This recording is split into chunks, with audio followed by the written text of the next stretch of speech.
President Putin and the Russian-Ukraine conflict, which he promised to settle before he even enters office. I'm Karen McCready along the South Ground on your home for 24/7 News, the Black Information Network.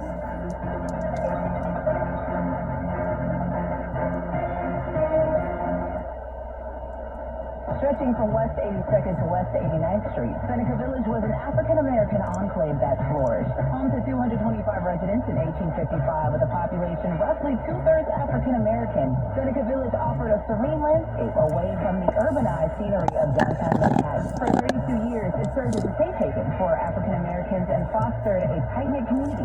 Approximately half the African-American population owned their own home in the village and with it the right to vote. But by 1853, the New York legislature enacted a law that would erase the area for the creation of Central Park. Eminent domain would be used to acquire the land, and while owners were compensated, many believed their land was undervalued. To justify its destruction, a racist smear campaign targeted the community, portraying it as a poor area with disheveled, shanty-like housing. However, historical records and excavated artifacts have uncovered the rich history that was once Seneca Village. And that's a fact. I'm Ashley Young on the Black Information Network.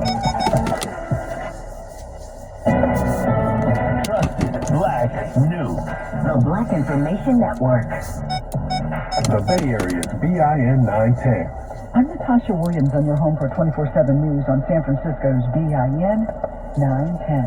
The San Jose City Council is considering a vote to provide more support for people experiencing a mental health or substance abuse crisis without involving the police. The effort would build on an existing trust program which aims to help calm down situations without police presence. The county has to provide any reporting on how many calls, how long was the wait time, how many times was the team deployed to the field, and what were the outcomes of those calls. Mayor Matt Mahan says there has to be a measure, transparency, and accountability to ensure people are getting the help they need.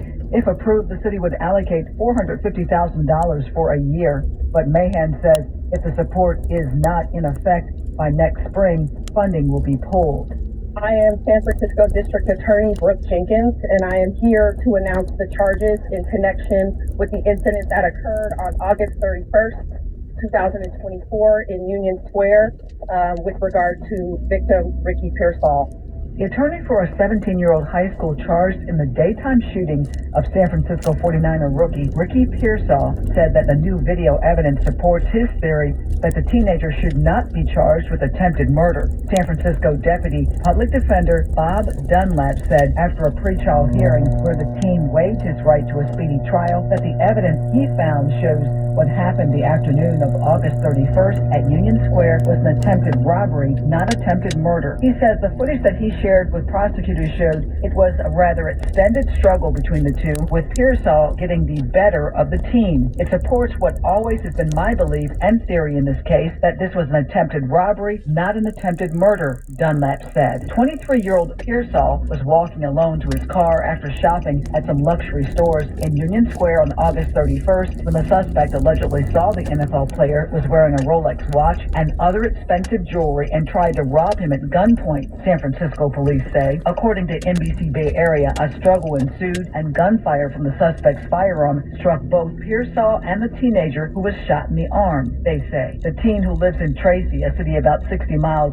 east of San Francisco, was arrested about a block away from where he allegedly confronted Pearsall. San Francisco African-American District Attorney Brooke Jenkins charged the teen last week with attempted murder, assault with a semi-automatic weapon, and attempted second-degree robbery. Her office later added several gun-related charges. Jenkins has not decided whether to try the juvenile as an adult and said her office needs time to investigate further and, if appropriate, petition the court to transfer the case to adult court. California law prevents prosecutors from charging a minor as an adult without judicial approval. The 49ers rookie was shot through the chest at close range, officials said. Pearsall was released from the hospital a day later. 2 days after the attempted robbery, he was back at the team's facility. He was at the team's season opener at Levi Stadium Monday night when first responders who helped him after the shooting were honored. And that's a look at what's going on in the Bay Area. I'm Natasha Williams on your home for 24/7 News on San Francisco's BIN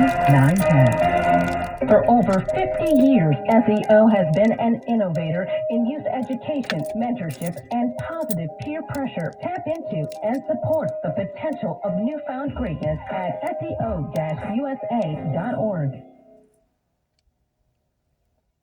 News Black Podcast. This is the Black Information Network. The Bay Area's BIN 9.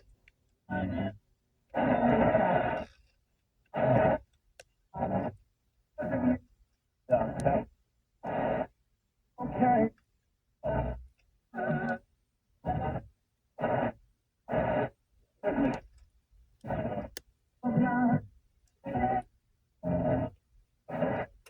Instruyamos a nuestros hijos desde nuestras casas, o sea, somos nosotros. Y además hay así, que tienen un problema antes,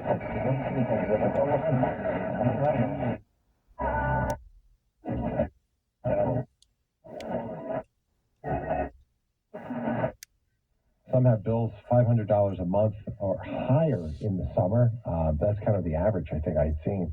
But you're going to see much more of this. Of course, electrical vehicles are part of the plan, and the LA port has electric trucks driving around. A survey was done this year by a consulting firm, and they found that about 34% of Americans plan to purchase EVs as their next vehicle. That's down from last year, which was 48%. People are growing disenchanted with it. Although the figures for hybrids, I think, are going up. More people are saying, well, can we still use gas? You know, I'm not opposed to electric, but can we still use gas? You know, the Heritage Foundation found that despite subsidies to car manufacturers to make EVs and tax credits for drivers buy the car, only 7% of new vehicle sales are electric vehicles.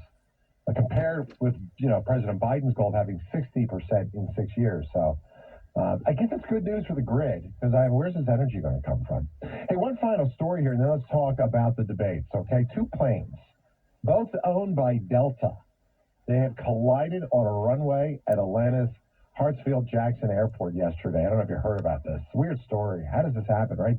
The wingtip of an Airbus A350 was headed to Tokyo.